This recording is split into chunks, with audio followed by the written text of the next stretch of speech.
ছোট এক গ্রামে বাস করত এক সৎ নিষ্ঠবান রিকশা চালক।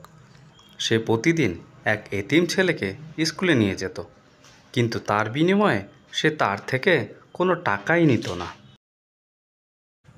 গ্রাম জুড়ে ছিল তার সততার গুণগান।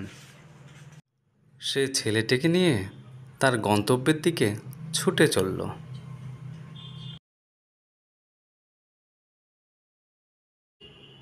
সে দ্রুত ছুটতে শুরু করলো, কেননা তাকে সঠিক সময়ের মধ্যে স্কুলে পৌঁছে দিতে হবে। তাই যত দ্রুত সম্ভব সে ছুটতে শুরু করে দিয়েছে। দ্রুত ছুটে তারা সবার প্রথমে স্কুলে পৌঁছালো। ছেলেটিকে স্কুলে রেখে দিয়ে সে শহরের দিকে ছুটতে শুরু করে তার জীবিকার তাগিদে। এই রিক্সা চালিয়েই তার সংসার চলে।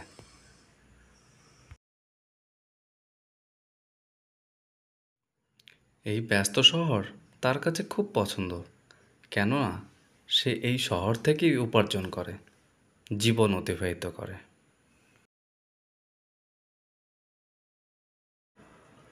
সে এতটাই নিষ্ঠাবান ছিল যে কখনো কারোর থেকে বেশি ভাড়া আদায় করতো না, বরং বয়স্কদের থেকে ভাড়া কম নিত।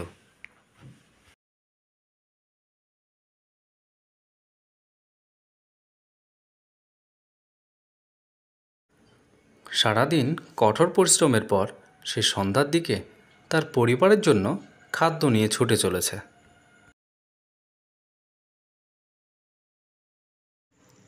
অবশেষে সে তার বাড়িতে কঠোর পরিশ্রমের পর সে সন্ধ্যার দিকে পরের দিন সকালে সে পূর্বের মতোই মা বাবা হারা ছেলেটিকে স্কুলে পৌঁছে দিতে চায়।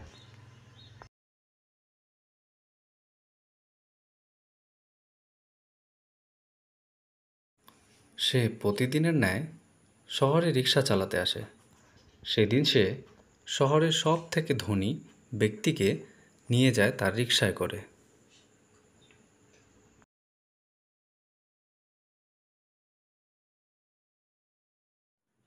সেই ধনী ব্যক্তিটি রিক্সা থেকে নেমে যায়, কিন্তু সে তার ব্যাগটি ফেলে রেখে যায়।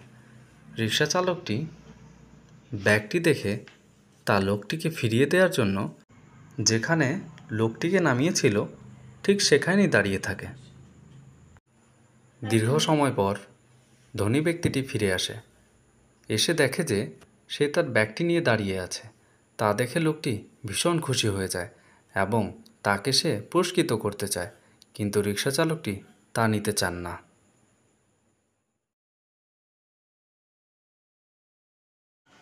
ধনী ব্যক্তিটি রিক্সা চালকটির বাড়ির খোঁজ নিয়ে তার জন্য পুরস্কার স্বরূপ একটি অটো পাঠিয়ে দেয় তাকে দেওয়ার জন্য, আর সেই অটো নিয়ে তার জীবন সুন্দর হয়ে ওঠে।